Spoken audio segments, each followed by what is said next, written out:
The 2026 legislative session is underway in Denver, and the priority for both parties is addressing the state's budget deficit. Now, state Democrats attribute the deficit to the latest federal spending bill and federal intervention in Colorado. The state Republicans blame state mismanagement. The session will run through May 13th. Another thing top of mind for the legislators is an issue that Denver 7 Investigates has highlighted for more than a year now. Criminal cases being dismissed because defendants are found incompetent to stand trial. Many of them released back into the community. Well, tonight, our investigative team uncovered another one. 71-year-old Robert Dixson was accused of sexually assaulting a little girl for several years, but recently a judge dismissed all charges because of his mental health. Investigative reporter Natalie Chuck joins us live from the Jeffco Courthouse. And Natalie, you spoke to the victim's parents. Yeah, Shannon and Jessica, I mean, they are frustrated to say the least, right? This case has been playing out in the courthouse behind me for more than 3 years now. So for it to end in no trial, no conviction, that is a tough pill for them to swallow. But still, they are sharing what happened with us because they say they want lawmakers to take a second look, hoping they will make changes that impact future victims. What would you do if you were in our shoes?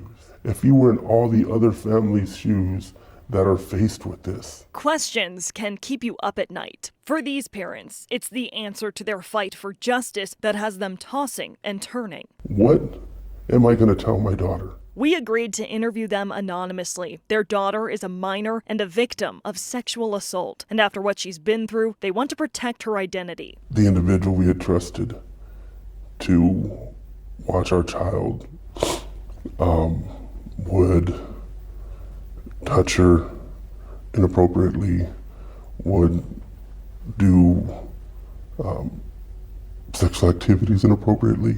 Robert Dixson, a relative, was accused of sexually assaulting their daughter repeatedly when she was between the ages of 7 and 10 years old. He was in his 60s at the time. In 2022, Dixson was charged with several felonies for crimes related to sexually assaulting a child. But about a week before his last court appearance, the victim's parents were told Dixon's charges would be dropped. Why would anybody want to come out and say that they've been abused if they know that the system is going to fail them? After 6 evaluations and hundreds of attempts to improve his mental health, a doctor determined Dixson is permanently incompetent, mentally unfit to stand trial. The judge says the doctor's report cited a minor neurocognitive disorder, typically seen in people diagnosed with dementia. Dixson, the man who originally turned himself in and, according to this affidavit, admitted to assaulting a little girl, walked out of the Jefferson County Courthouse last week, facing no legal consequences. Mr. Dixson, my name's Natalie Chuck. I'm an investigative reporter with Denver 7. He spoke with us briefly after the case was dismissed. All I want to do is tell him I'm very sorry to the victim.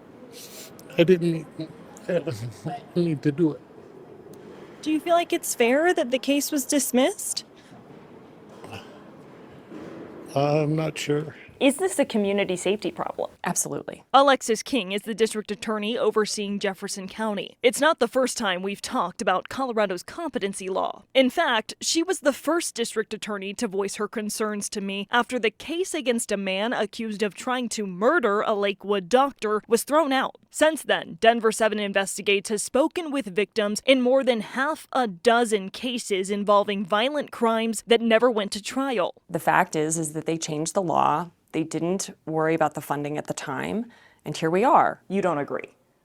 Well, no, and I think this is actually a good example. State Senator Judy Amabile was a main sponsor of House Bill 24-1034. It amended Colorado law, which now says the court shall dismiss cases if a defendant is found incompetent to go to trial and not likely to get better. Previously, the law said the court may dismiss these cases. Prior to the bill that we passed in 2024, they would make this determination that the person is unlikely to be restored, and 9 times out of 10, the charges would be dropped. Well, when they change a phrase from may dismiss to shall dismiss, that is a law change. It binds the hands of the judges who hear these matters. The reality is that these cases are being dismissed based on what that law says. DA King mentioned that no additional funding was allocated for resources when the law changed. Governor Jared Polis now trying to fix that. His new budget proposal requests more than $70 million over the next 3 fiscal years be dedicated to ensuring supervision and facilities are available for people found incompetent to stand trial. We are really working hard on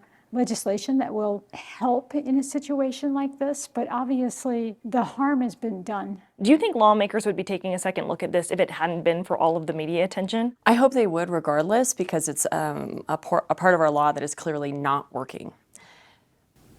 But I don't know. At the end of the day, I think all Coloradans feel like they pay taxes so that systems like this work. We really have to put our money where our mouth is. State lawmakers will decide how that money should be spent. And these parents have questions for them to consider before reaching a conclusion. How would you feel if someone came to you saying, you know what, we understand what happened, we understand the horrific crime that has happened to your family, but there's nothing we can do.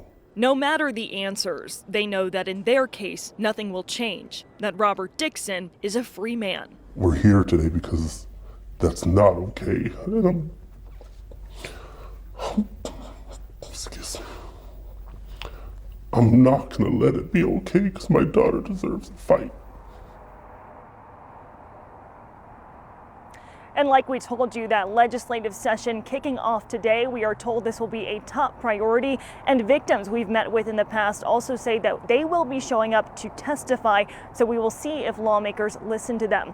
Now, for our entire 30-minute special on this issue, the complexity of competency, you can scan that QR code on your screen right now or head to denver7.com. For Denver 7 Investigates, I'm Natalie Chuck. No victim and no parent should have to go through that, Natalie. And thank you for your report. Natalie and our entire investigative team are constantly on the lookout for new stories and getting answers for you. If you would like to get in touch with her, scan the QR code on your screen. You can also send her an email, natalie.chuck@denver7.com.